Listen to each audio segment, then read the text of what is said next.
One thing I talk about a good bit is Dom sub dynamics, but Dom sub dynamics out in the wild, like really out in the field. You know what I mean? Like just naturally being a dominant man, naturally being a dominant man, or even a dominant woman. You know, I don't think that's the best way, but if that's naturally how you built, then there's certain ways to go about it. And if you don't tell people the right way to go about things, or that that's what it actually is, then they'll often misuse and mishandle the power that they have. Right? A very important part about being a submissive is having enough security and having enough intrinsic reward to where, you know, intrinsic reward and intrinsic motivation to do what it is that the other party wants from you, and to be able to do that long enough to get fully on their program, and then by being fully on their program to then wait until you're really there and then get what you want in return. Right? So I know that probably sounded a little complicated, but I'm going to put it into more clear terms. If you are a submissive woman, if you're truly a submissive woman and you want to deal with a man who's masculine and dominant, a man who's masculine and dominant is going to be honest about the fact that he wants sex. And he's going to be honest about that up front. But the chances are that a man who is masculine and dominant, he has sexual skills, he has sexual desirability, and he knows that he's sexually attractive. And because of that, chances are this man is going to have a certain level of the ability to bring you into subspace, right? He's going to have the ability to please you on a high level sexually. So instead of looking at it from a socially programmed perspective of feeling that a man isn't serious about you or a man doesn't like you unless he's immediately trying to make you his girlfriend or immediately trying to, you know, have intentions of you being his wife, is something that will greatly hinder your ability to deal with the man who is masculine and dominant, right? Because a masculine dominant man is not going to bend for you. Like, let's say you want a man to prove that he cares about you by being willing to not have sex, right? And this can go wrong in a variety of ways, right? Especially if you're attracted to strength, if you're attracted to dominance. Because when you want a man to be like that, chances are that that man is going to either have a lack of sexual confidence and sexual experience, be duplicitous, as in he's going to just play the game with you because he thinks you're a good girl while he's fucking around, or this man may be the type of man who is going to focus on you, but he's going to be seeking to seduce you, and that may turn into something that feels like you're being manipulated emotionally, right? And then he may dip out if you're being too difficult, but he's going to stay in there. He's going to stay the course until he gets what he wants. Then there's also men who are so burnt out sexually and being seen as sexual objects that, you know, they want to just settle down, right? So there's different ways that this particular type of scenarios could work. But another aspect is a man who is spiritual, right? And a spiritual man, or a religious man who has an issue with sexuality being upfront, is the type of man to where even if you want to have sex, he won't.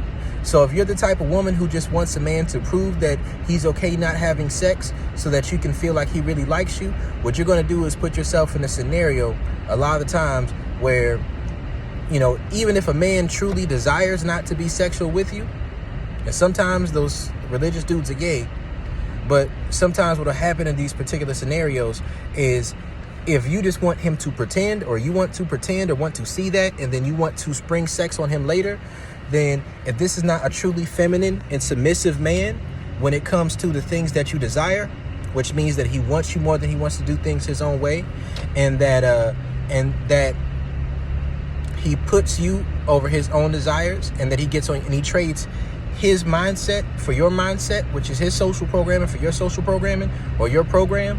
You know, what happens in these particular type of scenarios is that if it's a man who's truly masculine and dominant and is willing to wait for sex, he's not going to have it because you want to have it. I'm just keeping it a buck with you. He's not going to do it. So then you're going to be frustrated for playing stupid games and winning stupid prizes. But what I'll say is this: if you're a woman and you want a masculine dominant man, choose a man on a basis of actually being sexually attracted to him and actually respecting him as a man, right? And if you have sex with him from a place of desiring that sexual pleasure, and you have sex with him from a place of wanting to go on a sexual journey, and then you allow the emotional connection and the relationship connection to be built on a natural basis, and to get on his program and to sit there and listen to him and learn from him and see if his program is something you can get with, then you are the type of woman who is secure enough, because you don't feel the need for a relationship for validation that you haven't earned, because that's feeling entitled, that in that situation, you're going to have a much better chance of getting a man who's masculine and dominant to be in a relationship with you. Now, if you're a man who's feminine and submissive, which is you are a true nice guy, not a fake nice guy, and I don't think most nice guys are fake, right? So I'm going to explain what I mean by that. But if you're a true feminine submissive man, right, then what you have to be able to do is you have to be able to spend time with the woman, right, and not be sexual with her in any capacity to a certain extent. You have to be able to make your romantic interest known. And then when you make your romantic interest known, put all your time and energy into getting to know her as a person. Put all your time, energy, and effort into building a relationship with her. Put all that in there. And then you don't make the first move to make things sexual, right? You might tell her, like, when you get to a certain point emotionally where you really feel like you want sex, then you can have that conversation with her, right? But the thing to understand is that most women are going to be very feminine, and not very feminine, but even if she's a woman who wants control, what you got to understand is that there are going to be some women who merely want to be pursued for a relationship and not because they want sex. And she may not see you as sex material. But if you don't try to make that shift towards making the situation sexual in nature, something that can happen in a lot of scenarios is that she will feel like, damn, why isn't he trying to have sex with me? And then she'll initiate sexual conversations and sexual things like that herself. And a similar thing can happen for women who are taking that approach with a man who's masculine and dominant. Some men just see you as sex material and not relationship material, so you have to make sure you're attractive enough to be a submissive. Because, if you don't push for a relationship but you make that desire known, if they aren't giving that, you have to understand that, intrinsic reward does not mean that you have unlimited resources.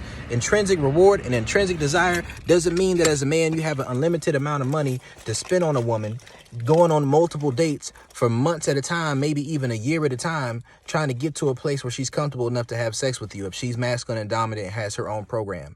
And as a woman, you have to understand that, you don't have an unlimited amount of time to spend fooling up with a nigga who don't really like you. Right? So you put your bid in, when you put your bid in, you take your time, you invest yourself in a situation and get the most you can out of it. For a man, when you're feminine and submissive, you learn what a woman likes from a man who's feminine and submissive.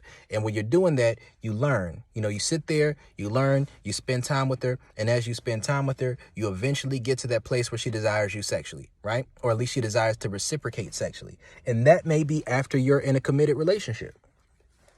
But what you got to understand is either way, you have to have a certain mindset to where you know that you don't have unlimited resources, right? The more secure you are, the more full your cup is, the longer you can go through that process for both men and women, the longer you can. So just understand these aspects of being a submissive.